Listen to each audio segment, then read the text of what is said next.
श्रीराम समर्थ. सद्गुरू श्री ब्रह्मचैतन्य महाराज गोंदवलेकर यांचे प्रवचन दिनांक 7 जुलै. मूल होऊन भगवंतापाशी जावे.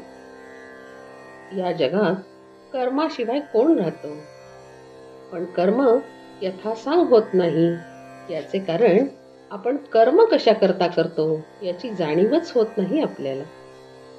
अधिष्ठानाशिवाय कर्म साधत नाही. मालक पाठीशी असला की कर्म करणाऱ्याला जोर येतो. काही चांगली कर्ममार्गी माणसे भक्तिमार्गी लोकांना नावे ठेवतात. भक्तिभावाने जो राहतो तो दुसऱ्याला नावे ठेवीत नाही.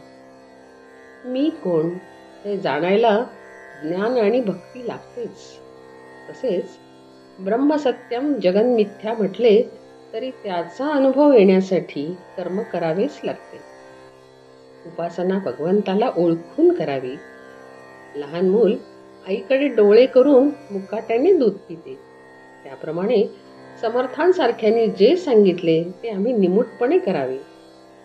डोळे मिटून जितके काम होईल, अंधश्रद्धेने जे होईल ते अभिमानाने ज्ञानाचे डोळे उघडे ठेवूनही नाही होणार. मूल होऊन भगवंताला ओळखावे. याला अडचण एकच असते. माझे शहाणपण आड येते. भक्त मुलांसारखे वागतात म्हणून त्यांचे लाड देव पुरवितो. कुणी असे म्हणतील की भगवंताची आणि आमची ओळख नाही तर त्याची आम्ही कशी पूजा करावी? त्याला ओळखल्याशिवाय मी भजन करणार नाही हे म्हणणे वेडेपणाचेच आहे. भगवंताला पुष्कळ मार्गाने ओळखता येईल. पांडुरंगाकडे जाण्यासाठी काही मार्ग आधी आक्रमणे जरूर आहे. संतांनी अखंड जागृत राहण्याचा मार्ग सांगितला. तो असा की देहाने प्रपंच करा पण मन भगवंताच्या ठिकाणी अर्पण करा. मन भगवंताच्या ठिकाणी स्थिर झाल्याशिवाय इतर काहीही करून उपयोग नाही. ध्येय सत्य असल्याखेरीज चित्ताची स्थिरता होत नाही. पण सत्य अशा ध्येयावर अगोदर पूर्ण श्रद्धा पाहिजे. प्रपंचात जशी प्रेमाची गरज आहे तशी परमार्थात श्रद्धा पाहिजे. देव माझा आहे असे म्हणण्याऐवजी मी देवाचा आहे असे म्हणावे म्हणजे श्रद्धा उत्पन्न होते. समुद्राचा तरंग असतो, तरंगाचा समुद्र असतो असे नव्हे. साधनात निश्चितपणा असेल तर त्यात समाधान आहे. म्हणून साधन श्रद्धेने करीत जावे. जशी श्रद्धा तशी फळे.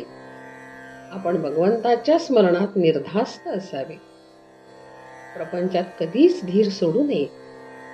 ज्याप्रमाणे मुंग्यांची राणी जागेवरून हलवली की तिच्या मागे असणारे हजारो मुंग्या तिच्याबरोबर नाहीशा होतात, त्याप्रमाणे एक देहबुद्धी काढून टाकली की आपल्या मनात उठणारे हजारो संकल्प नाहीसे होतात. या देहबुद्धीच्या पलीकडे गेल्यावर जे ज्ञान होते त्यालाच आत्मज्ञान म्हणतात. असे आत्मज्ञान झाल्यावर जे पूर्ण समाधान मिळते तेच खरे भगवंताचे दर्शन होय. भक्ती मार्ग हा प्रेमाचा मार्ग आहे. प्रपंचाकडचे प्रेम भगवंताकडे वळविले की भक्ती करता येते. जानकी जीवन स्मरण जय जय राम.